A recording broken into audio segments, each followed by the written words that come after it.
ಇತ್ತೀಚಿನ ಸಂಚಿಕೆಗಳನ್ನು ಜಾಹೀರಾತಿನ ಕಿರಿಕಿರಿ ಇಲ್ಲದೆ ನೋಡಿ.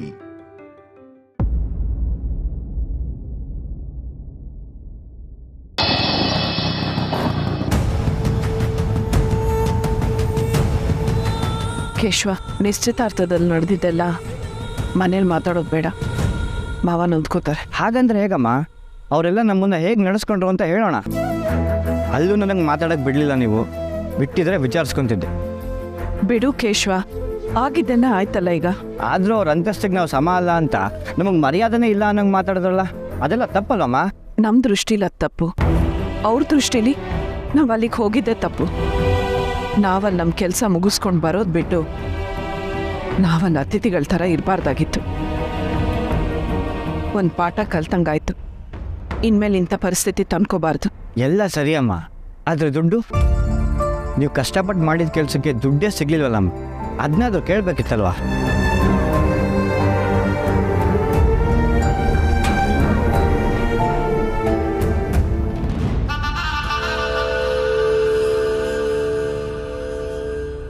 Wow. You are just unbelievable, Sharvari ಅವರೇ. I don't have words. Deepika ನಾನು ಮೊದಲೇ ಗೊತ್ತು, ಅವ್ರ ಪ್ರೀತಿ ವಿಷಯ ನಿಮಗೆ ಗೊತ್ತು ಅಂತ ಒಂದು ಸಣ್ಣ ಕ್ಲೂನು ಬಿಟ್ಕೊಡ್ಲಿಲ್ಲ ನೀವು. ಸರಿಯಾದ ಟೈಮ್ ನೋಡಿ ದೀಪಿಕಾನೇ ನಿಮ್ಮ ಮನೆಗೆ ಬಂದು ಮಾತಾಡೋ ಹಾಗೆ ಮಾಡಿದ್ರಿ. ನಿಮ್ಗೆ ಹೀಗೆ ವಿಷಯ ಗೊತ್ತಾಯ್ತು ಅಂತ ಅಬ್ಬಿಗೆ ಅನ್ಸೋ ಹಾಗೆ ಮಾಡಿದ್ರಿ. ನೀವೇ ಆಟ ಆಡ್ತಿರೋದು ಅವ್ರಿಗೆ ಗೊತ್ತಾಗಬಾರ್ದು ಅಂತ ಮೊದಲು ಈ ಸಂಬಂಧ ಬೇಡ ಅಂತ ಹೇಳಿದ್ರಿ. ಆಮೇಲೆ ಅವಿನ್ ತಂದು ಮಧ್ಯ ಬಿಟ್ಟು ಅವಿಗೂ ದ್ವೇಷ ಬರೋ ಹಾಗೆ ಮಾಡಿದ್ರಿ. ಪೂರ್ಣಿಮಾ ನಮ್ಮ ಮನೆಗೆ ಬರೋ ವಿಷಯ ಗೊತ್ತಿದ್ರು ಗೊತ್ತಿಲ್ಲದೆ ಇರೋ ಥರ ಇದ್ರಿ. ನಮ್ಮನ್ನ ನಿಮ್ಮ ಮನೆಗೆ ಬರೋ ಹಾಗೆ ಮಾಡಿದ್ರಿ. ಎಲ್ಲ ನೀವೇ ಮಾಡಿ ನಿಮ್ಮ ಮನೆಯವ್ರ ಮುಂದೆ ನೀವು ಗ್ರೇಟ್ ಅನ್ಸ್ಕೊಂಡ್ರಿ. ನಾನು ನಿಮ್ಗೆ ಅವಾಗಲೇ ಹೇಳಿದ್ನಲ್ಲ, you are something exceptionally brilliant. ಸಾಕು ಜನಾರ್ದನ್, ಈ ಶಾರ್ವರಿ ಅಂದ್ಕೊಂಡಿದ್ದನ್ನು ಮಾಡ್ತಾಳೆ, ಅದನ್ನು ಹೇಳ್ಕೊಂಡು ಓಡಾಡೋದಿಲ್ಲ. ಮಾಡೋ ಕೆಲಸನ ಸೈಲೆಂಟಾಗಿ ಮಾಡಿ ಮುಗಿಸ್ಬೇಕು. That's my style. ಕಲ್ತ್ಕೋ ದೀಪು, ನೀನು ಅವ್ರ ಮನೆ ಸೊಸೆ ಆಗೋಳು. You should be a duplicate of her, just like her. Deepika, ನಾನು ಹೇಳೋದನ್ನು ಹೇಳ್ದ ಹಾಗೆ ಮಾಡಿದರೆ ಅಷ್ಟೇ ಸಾಕು. Sure. Always at your service. That's like a good girl.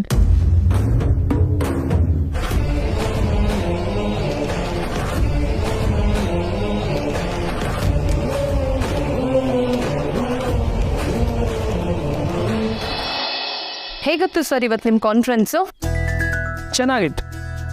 All thanks to you boss. ಹೌದೌದು, ನಾನು ಬಂದು ಕಾನ್ಫರೆನ್ಸ್ ನಡೆಸ್ಕೊಟ್ಟೆ ನೋಡು.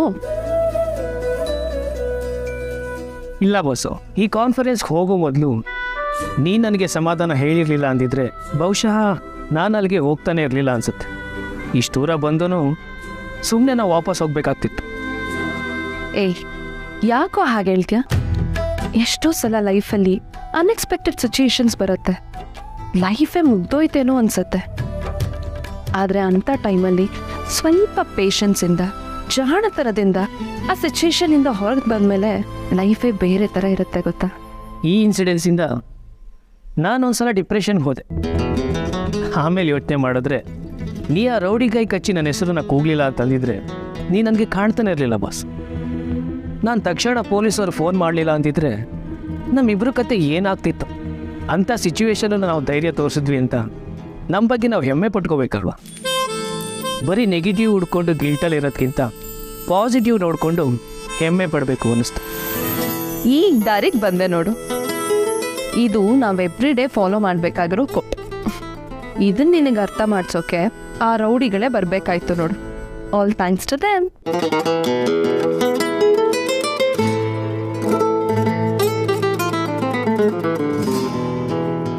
ಒಂದು ಮಾತು ಹೇಳ್ತೀನಿ ಬಾಸ್, ಓವರ್ ಅನ್ಕೋಬಾರ್ದು. ನಿನ್ನ ಹೆಂಡತಿಯಾಗಿ ಪಡೆಯೋದಕ್ಕೆ ನಾನು ಪುಣ್ಯ ಮಾಡಿ. ಓವರ್ ಏನಲ್ಲ, ಅದು ಫ್ಯಾಕ್ಟೇ. ಸೊ ಹಾಗಾದರೆ ತಾವೀಗ ಹೆಂಡತಿ ಹೇಳೋ ಒಂದು ಮಾತು ಕೇಳ್ತೀರಾ? ಕೇಳದೆ ಇದ್ರೆ ಬಿಡ್ತೀಯಾ? ಹೇಳಮ್ಮ. ಇನ್ನು ನಡೆದಿದ್ದ ವಿಷಯನ ಇಲ್ಲಿಗೆ ಬಿಟ್ಬಿಡೋಣ. ಮನೆಗೆ ಹೋಗಿ ಹೇಳೋದು ಬೇಡ, ಸುಮ್ಮನೆ ಗಾಬರಿ ಆಗ್ತಾರೆ. ಅಷ್ಟೇ ಅಲ್ಲ ನಾವಿನ್ಮೇಲೆ ಇದ್ರ ಬಗ್ಗೆ ಯೋಚನೆ ಮಾಡೋದು ಬೇಡ, ಓಕೆನಾ? ನಿಮ್ಮ ಮಾತಿಗಿಲ್ಲ ಅನ್ನೋ ಗುಂಡಿಗೆ ಇಲ್ವೇ? ಹೊಡಣ್ವೇ? ಚಲೋ. ನಾನು ಹಿಡ್ಕೊಂಡು ಬರ್ತೀನಿ. ಹೋ, ಗಂಡನ ಮೇಲೆ ಜೀನ್ ಪ್ರೀತಿನ ಬಂಗಾರ, ಇದನ್ನು ಇಟ್ಕೊಂಡ್ಬಿಡು. ಸಾಂಬಾರ್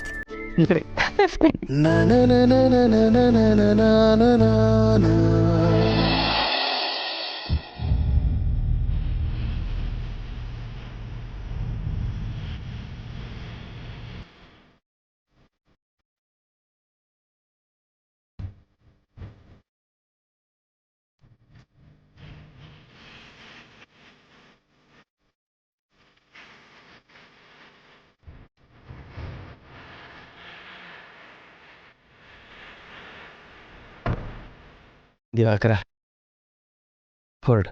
ಈಗ ತಾನೇ ಎಲ್ಲ ಊಟ ಮಾಡ್ತಿದ್ದಾರಲ್ಲ ಸರ್, ಹೊರಡುತ್ತ ನಾವು. ಹಾಂ ದಿವಾಕರ್, ಯಾಕೋ ಸ್ವಲ್ಪ ಸುಸ್ತು, ಮನೆಗೆ ಹೋಗಿ ರೆಸ್ಟ್ ಮಾಡ್ತೇನೆ. ಇವತ್ತು ಅಭಿಯಪ್ಪವ್ರದ್ದು ನಿಶ್ಚಿತಾರ್ಥ ಅಲ್ವಾ? ಎಲ್ಲರೂ ಅಲ್ಲಿಗೆ ಹೋಗಿದ್ದಾರೆ ಸರ್. ಈಗಲೇ ಮಕ್ಕಳಿಗೆ ಅಪ್ಪನ ಮೇಲೆ ಗೌರವ ಇಲ್ಲ. ಹೀಗಾಗ್ಬಿಟ್ರೆ ನಿನ್ನ ಕತೆ ಏನು?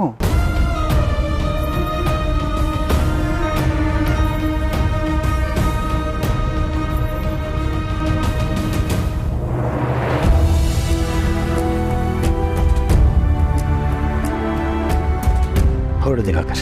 ದಿವಾಕರ, ನಾನು ಬಂದೆ. ನನಗೂ ಮನೇಲಿ ಕೆಲಸ ಇದೆ ಅಯ್ಯ. ಊಟ ಆಯ್ತಾ ಪಾಪಮ್ಮ? ಮನೆಗೆ ಹೋಗಿ ಸಾರನ್ನ ಮೊಸರನ್ನ ಮಾಡ್ಕೊಂಡ್ರಾಯ್ತು. ಈ ಅಡುಗೆನೆಲ್ಲ ಈ ವಯಸ್ಸಿನಲ್ಲಿ ನನ್ನಿಂದ ಜೀರ್ಣಿಸ್ಕೊಳ್ಳೋಕ್ಕಾಗತ್ತಾ?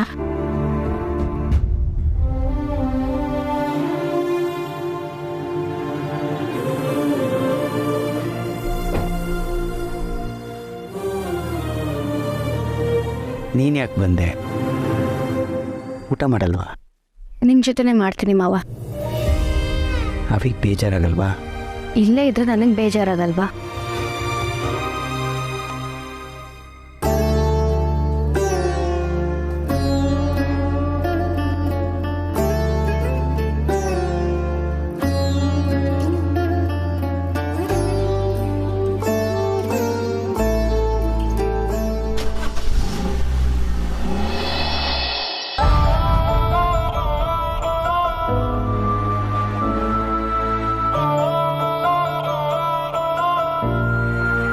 ರಾಯ್ರೆ, ತಾಂಬೂಲ ಬದಲಾಯಿಸ್ಬೋದಲ್ಲ? Uncle, I think that is on right. Call me ಪಾಪ. ನೀ ನನ್ನ ಮಗನ ಸಮಾನ ಏನು ಬಂತು? ಮಗನೇ. ಏನ್ ಡ್ಯಾಡ್, ನನ್ನ ಎಂಗೇಜ್ಮೆಂಟ್ ಇದ್ರು ಪತ್ತೆನೇ ಇರಲಿಲ್ಲ.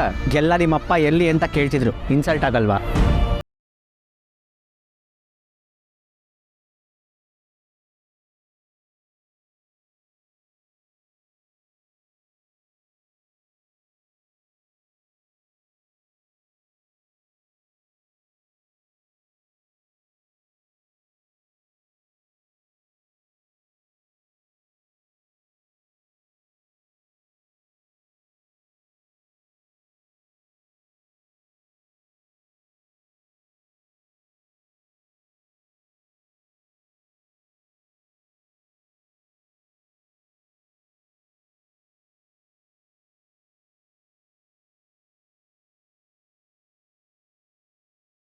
ನಂಗೊತ್ತು.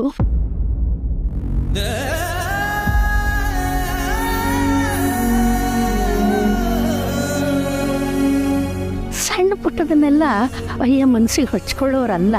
ಆದರೆ ಇಷ್ಟೆಲ್ಲ ಬೇಸರ ಆದಾಗ ಅವರು ಒಬ್ಬರೇ ಇರೋದು ವಾಸಿ. ಆದರೂ ಪಾಪಮ್ಮ ಅವರಿಗೆ ಯಾರ ಜೊತೆಲೂ ಮಾತಾಡೋದು ಬೇಡ ಅಂತಾದಾಗ ಹೀಗೆ ಒಬ್ಬರೇ ಇರ್ತಾರೆ. ಅವರಿಗೆ ಎಲ್ಲಿ ಸಮಾಧಾನ ಸಿಕ್ಕುತ್ತೋ ಅಲ್ಲಿ ಇರಲಿ, ಆಮೇಲೆ ಅವ್ರ ಮನೆಗೆ ವಾಪಸ್ ಬರ್ತಾರೆ. ಇಂಥ ಪರಿಸ್ಥಿತಿಲಿ ಅವರೊಬ್ಬರನ್ನೇ ಹೇಗೆ ಬಿಡೋದು ಪಾಪಮ್ಮ? ಬಿಟ್ಬಿಡ್ಬೇಕು ಪೂರ್ಣೆ. ಅವ್ರಿಗೆ ಸಮಾಧಾನ ಸಿಗಬೇಕು ಅಂದರೆ ಅವ್ರ ಪಾಡಿಗೆ ಅವ್ರನ್ನ ಬಿಟ್ಟು ಬಿಡೋಣ. ಎಷ್ಟು ಪೆಟ್ಟು ತಿನ್ನುತ್ತೋ ಆ ಜೀವ. ಪೆಟ್ಟು ತಿಂದು ತಿಂದು ಹೇಗೆ ಸಮಾಧಾನ ಮಾಡ್ಕೊಳ್ಬೇಕು ಅನ್ನೋದು ಅವ್ರಿಗೆ ಅಭ್ಯಾಸ ಆಗೋಗಿದೆ. ನೀನು ಬಾ.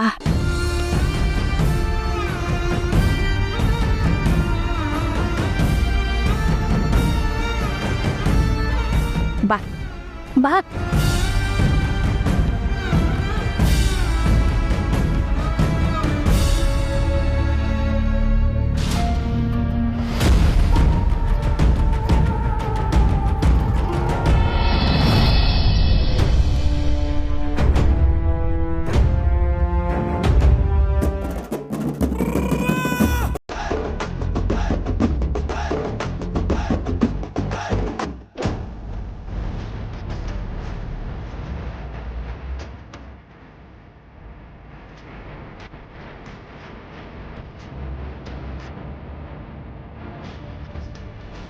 ಅದೇ ಪ್ರಿಯಾಂಕಾ ಇಷ್ಟು ಬೇಗ ಬಂದ್ಬಿಟ್ರಾ? ಹೋಗಿದ್ ಕೆಲಸ ಏನಾಯ್ತೆ? ಹುಡುಗನ್ ನೋಡಿದ್ಯಾ? ಮಾತಾಡ್ಸಿದ್ಯಾ? ನೀನು ಅವ್ನಿಗೆ ಇಷ್ಟ ಆದ್ಯಾ?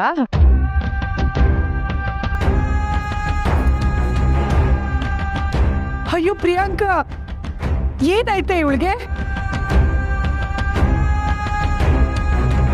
ಪ್ರಿಯಾಂಕಾ ಪ್ಲೀಸ್ ಡೋರ್ ಓಪನ್ ಮಾಡು. ಪ್ರಿಯಾಂಕಾ ಹೋಗುವಾಗ ಚೆನ್ನಾಗೇ ಇದ್ಲಲ್ವಾ? ಏನಾಯ್ತು ಇವಳಿಗೆ? ಯಾಕೆ ಬೇಜಾರು ಪಡ್ಕೊಂಡಿದ್ದಾಳೆ? ಏನಾಯ್ತು, ಯಾಕೆ ಬೇಜಾರು ಮಾಡ್ಕೊಂಡಿದ್ದಾಳೆ ಅಂತ ಇವ್ರನ್ನೇ ಕೇಳಿ. ಇವ್ರನ್ನ? ಇವ್ರಿಗೇನ್ ಗೊತ್ತಿರುತ್ತೆ? ಹೋಗ್ ಬಂದಿದ್ ನೀವಿಬ್ರು ತಾನೆ? ಹ್ಞೂ, ನಾವು ಹಾಗೆ ಅನ್ಕೊಂಡಿದ್ವಿ, ನಾವಿಬ್ರೇ ಮಾತಾಡಕ್ ಹೋಗ್ತಿದೀವಿ ಅಂತ. ಆದ್ರೆ ನಮ್ಮೇಲೆ ನಂಬಿಕೆ ಎಂದೆ ನಾವ್ ಏನ್ ಮಾತಾಡ್ತಿದೀವಿ ಅಂತ ಕತ್ ಕೇಳಿಸ್ಕೊಳಕ್ಕೆ ಇವರು ಬರ್ತಾರೆ ಅಂತ ನಮಗ್ ಗೊತ್ತಿರ್ಲಿಲ್ಲ. ಏನ್ ಹೇಳ್ತಿದ್ಯಾ ಸಂಧ್ಯಾ? ನಿಜ ಹೇಳ್ತಿದ್ದೀನತ್ತೆ. ಆ ಐಸ್ ಕ್ರೀಮ್ ಪಾರ್ಲರ್ಗೆ ಬಂದು ಟವಲ್ ಮುಚ್ಕೊಂಡು ನಮ್ಮನ್ ಗಮನಿಸ್ತಾ ಇದ್ರು. ಆ ಹುಡ್ಗಂಗೆ ಇವರೇ ಪ್ರಿಯಾಂಕನಪ್ಪ ಅಂತ ಗೊತ್ತಿತ್ತಂತೆ. ಇವ್ರನ್ನ ನೋಡಿ ಆ ಹುಡ್ಗನ್ ಮನ್ಸಿಗೆ ಬೇಜಾರಾಯ್ತು.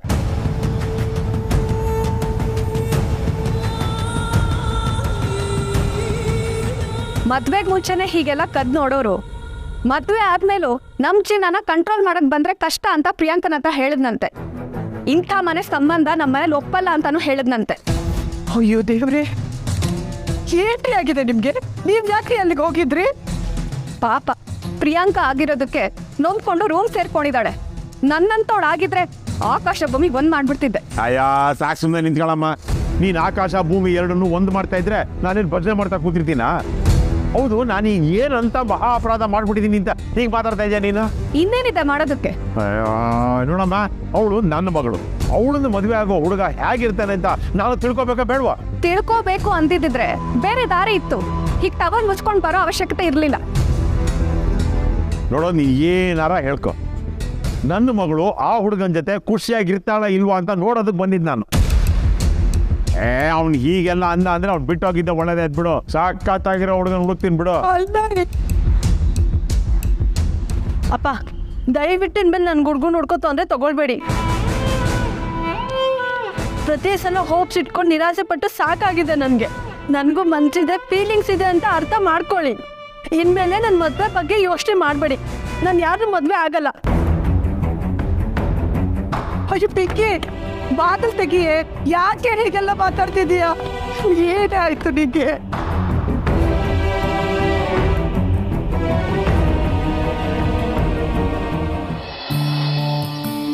ಏನ್ ದತ್ತಣ್ಣ ನೀನು? ಎಷ್ಟೆಷ್ಟೆತ್ಗೋ ವಾಕಿಂಗು ಅಂತೀಯ. ಹುಷಾರು ಬೇರೆ ಇಲ್ಲ. ಮನೇಲಿ ರೆಸ್ಟ್ ಮಾಡು ಅಂದ್ರೆ ವಾಕಿಂಗು ಅಂತ ಕೂತಿದೀಯ. ನನ್ನ ಆರೋಗ್ಯಕ್ಕೆ ಏನೂ ಆಗೋದಿಲ್ಲ ಕಣೋ ಶೇಷು.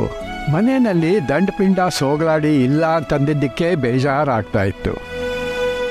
ಈಗ ತುಳಸಿ ಬೇರೆ ಹೊರಗಡೆ ಹೋಗಿದ್ದಾಳೆ. ಯಾಕೋ ಮನೆ ಎಲ್ಲ ಪಿಕೋಲ್ತಿದೆ ಕಣೋ. ಅದಕ್ಕೆ ನಿನ್ನ ಜೊತೆ ವಾಕಿಂಗ್ ಹೋಗೋಣ ಅಂತ ಬಂದೆ. ಏನ್ ದತ್ತಣ್ಣ ನೀನು? ಅವರೆಲ್ಲ ಇದ್ದಾಗ ಎಷ್ಟು ಗೋಳು ಹೋಯ್ಕೋತೆ ಅವರನ್ನ. ಈಗ ಅವ್ರಿಲ್ಲ ಅಂದ್ರೆ ಬೇಜಾರು ಅಂತೀಯ. ಹಾಗೆ ಕಣೋ, ಹಾಗೆ ಪ್ರೀತಿ ಇರೋ ಕಡೆನೇ ಇಂಥದ್ದೆಲ್ಲ ಆಗ್ತಿರುತ್ತೆ. ಒಂದು ವೇಳೆ ನಾನು ನಾಳೆಯಿಂದ ಮನೆಯಲ್ಲಿ ಮಾತಾಡದೆ ಸುಮ್ಮನೆ ಇದ್ದೆ ಅಂತ ಇಟ್ಕೋ, ತುಳಸಿ ಆಗಲಿ ದಂಡಪಿಂಡ ಆಗಲಿ ಸೋಗಲಾಡಿ ಆಗಲಿ ಅದನ್ನು ಒಪ್ಕೋತಾರ? ಇಲ್ಲ. ಅವ್ರಿಗೆ ನಾನು ಹೀಗಿದ್ರೇನೆ ಇಷ್ಟ ಆಗೋದು. ನಿಜ ದತ್ತಣ್ಣ. ಅದಕ್ಕೆ ನಿಮ್ಮ ಮನೆ ಅಂದ್ರೆ ಎಷ್ಟು ಖುಷಿ ಆಗುತ್ತೆ ಗೊತ್ತಾ? ತುಳಸಿ ಅಂತೂ ಯಾವಾಗ ಹೋದ್ರು ಎಷ್ಟು ತಾಳ್ಮೆಯಿಂದ ನೋಡ್ಕೋತಾಳೆ. ಈಗ ಮನೆಯಿಂದನೇ ಕೆಲಸ ಶುರು ಮಾಡಿದಾಳೆ. ಆದರೂ ನಿನ್ನ ಬಗ್ಗೆ ಕಾಳಜಿ ತೋರಿಸೋದು ಎಳ್ಳಷ್ಟು ಕಮ್ಮಿ ಆಗಿಲ್ಲ. ಸಾತ್ವಿಕ ಕಣ ಅವಳು. ಹೇ, ನಾನು ಹೀಗೆ ಹೇಳಿದೆ ಅಂತ ಅವಳು ಹೇಳ್ಬಿಡ್ಬೇಡ. ಅವಳು ಬರೀ ಮನೆ ಕೆಲಸ ಮಾಡ್ಕೊಂಡೇ ಇರೋದು ನನಗೂ ಇಷ್ಟ ಆಗೋಲ್ಲ. ಇವಾಗ ಕ್ಯಾರಿಯರು ಅದು ಇದು ಅಂತ ಮಾಡ್ತಿದ್ದಾಳಲ್ಲ, ಹಿಂಗೆ ಅದೊಂಥರ ಹೆಮ್ಮೆ ಕಣ. ನಮ್ಮ ತುಳಸಿಗೂ ಧೈರ್ಯ ಇದೆಯಲ್ಲ ಅಂತ ಖುಷಿ ಆಗುತ್ತೆ ನನಗೆ. ನಿಜ ಕಣೋದತ್ತಣ್ಣ. ಏನ್ ದತ್ತಣ್ಣನೋ ಏನು, ಇದನ್ನೆಲ್ಲ ತುಳಸಿ ಮುಂದೆ ಹೇಳಿದ್ರೆ ಪಾಪ ಎಷ್ಟು ಖುಷಿ ಪಡ್ತಾಳೆ. ಆದರೆ ಈಗ ದಿಮಾಗ್ ತತ್ತಣ್ಣ ಹೇಳ್ಬೇಕಲ್ಲ.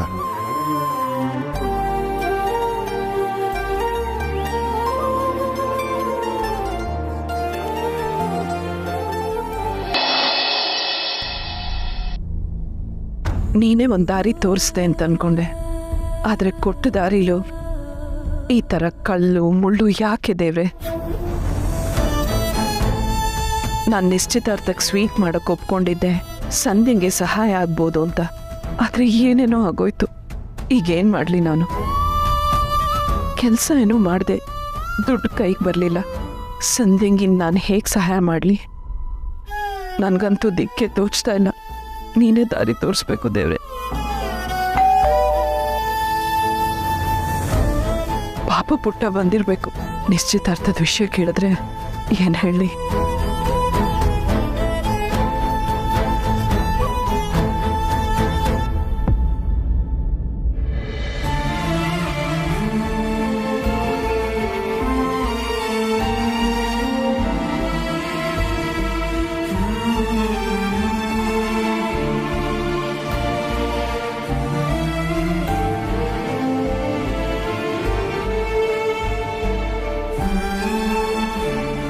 ಮಾಧವ್ ಅವರೇ,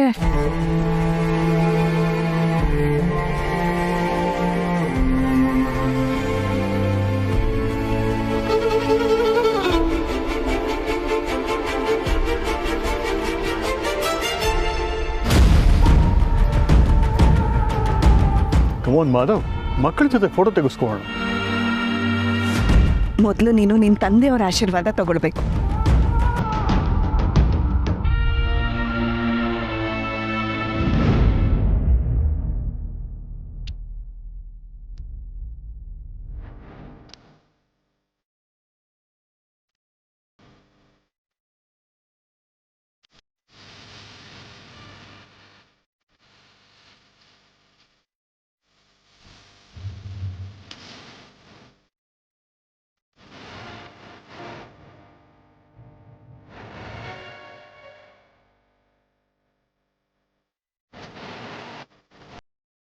ನಮ್ಮದೇ ಮನೆಗೆ ನಾವೇ ಹೊರಗೋರಾಗೋದು ತುಂಬ ನೋವು ಕೊಡುತ್ತಲ್ವಾ?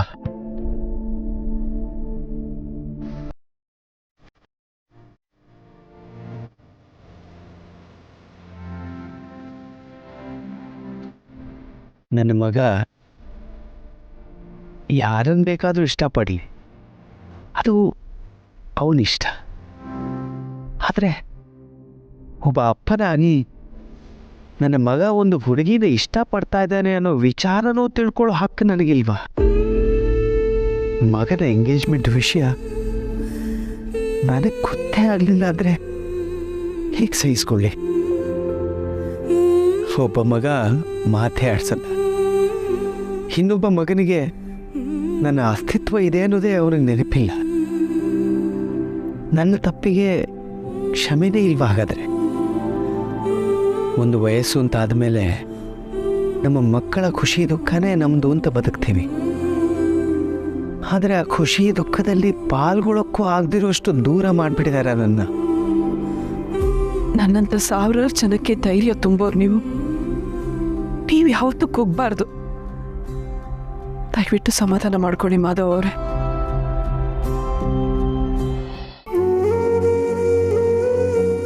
ಕ್ಷಮಿಸಿ ತುಳಸಿಯವರೇ, ನಾನು ಇಲ್ಲಿಗೆ ಹೇಗೆ ನಡ್ಕೊಂಡು ಬಂದೆ ಅಂತಲೇ ನನಗೆ ಗೊತ್ತಿಲ್ಲ. ಯಾಕೋ ಯಾರೂ ಇಲ್ಲ ಅನ್ನಿಸ್ತು. ಬರೀ ನಡ್ಕೊಂಡು ಹೋಗ್ತಾ ಇರೋಣ ಅನ್ನಿಸ್ತು. ನಡೀತಾ ನಡೀತಾ ನಿಮ್ಮನೆ ಹತ್ರ ಬಂದು ನಿಂತ್ಬಿಟ್ಟೆ. ನಿಮ್ಮ ನೋವು ನನಗೆ ಅರ್ಥ ಆಗ್ತಾ ಇದೆ. ಎಲ್ಲ ನೋವಿಗೂ ಕೊನೆ ಇದೆ ಅಂತ ನೀವೇ ಹೇಳ್ತಾ ಇದ್ರಿ ಅಲ್ವಾ? ಕಾಯ್ಬೇಕು.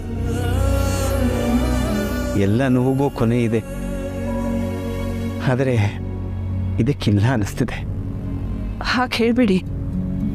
ಕೆಲವು ದಿನದ ಹಿಂದೆ ಹೀಗೆ ನೀವು ಯಾವುದೋ ನೋವಲ್ಲಿ ಬಳಲ್ತಾ ಇದ್ರಿ. ಆಗ ನಾವು ಫೋನಲ್ಲಿ ಮಾತಾಡಿದ್ವಿ. ಒಂದ್ಸಲ ನೆನಪಿಸ್ಕೊಳ್ಳಿ, ಆಗ ನಿಮ್ಮ ಮನಸ್ಥಿತಿ ಹೇಗಿತ್ತು. ಈಗ ನೀವು ಅದರಿಂದ ಆಚೆ ಬಂದಿದ್ದೀರಾ ಅಲ್ವಾ?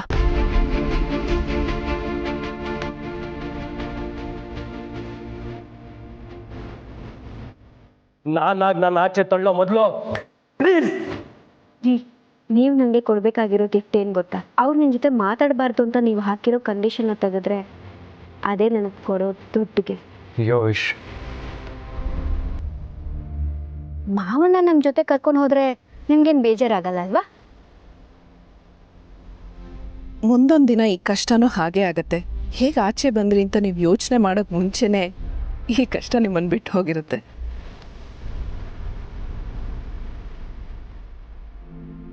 ಹೌದಲ್ವಾ? ಅವತ್ತು ಮನೆಯಿಂದ ಆಚೆ ಹೊರಟಾಗ ಇನ್ಯಾವತ್ತೂ ಆ ಮನೆಗೆ ವಾಪಸ್ ಹೋಗಲ್ವೇನೋ ಅಂದ್ಕೊಂಡಿದ್ದೆ. ಅವಿನಾಶ್ ಮುಖನೇ ನೋಡಲ್ವೇನೋ ಅಂದ್ಕೊಂಡಿದ್ದೆ. ಆದರೆ ಹಾಗಾಗಲಿಲ್ಲ. ನಾನು ಆ ಮನೇಲೇ ಇದ್ದೀನಿ. ಅಂದರೆ ಅಭಿ ವಿಷಯದಲ್ಲೂ ಪರಿಸ್ಥಿತಿ ಬದಲಾಗುತ್ತಾ? ಏನು ಯೋಚಿಸ್ತಾ ಇದ್ದೀರಾ? ಏನಿಲ್ಲ. ನನ್ನ ಮಕ್ಕಳ ಜೊತೆ ನನ್ನ ಸಂಬಂಧ ಸರಿ ಹೋಗುತ್ತೆ ಅಂತೀರ? ನಾವು ಮತ್ತೆ ಖುಷಿಯಾಗಿರ್ತೀವ? ಮನಸ್ಸಿನ ತುಂಬ ಪ್ರಶ್ನೆಗಳೇ ತುಂಬಿದ್ದಾವೆ. ಆದರೆ ಉತ್ತರ ಹುಡುಕೋ ದಾರಿ ಗೊತ್ತಾಗ್ತಿಲ್ಲ. ಆ ದಾರಿ ನನಗೆ ಗೊತ್ತಿದೆ ಮಾಧವ್ ಅವರೇ.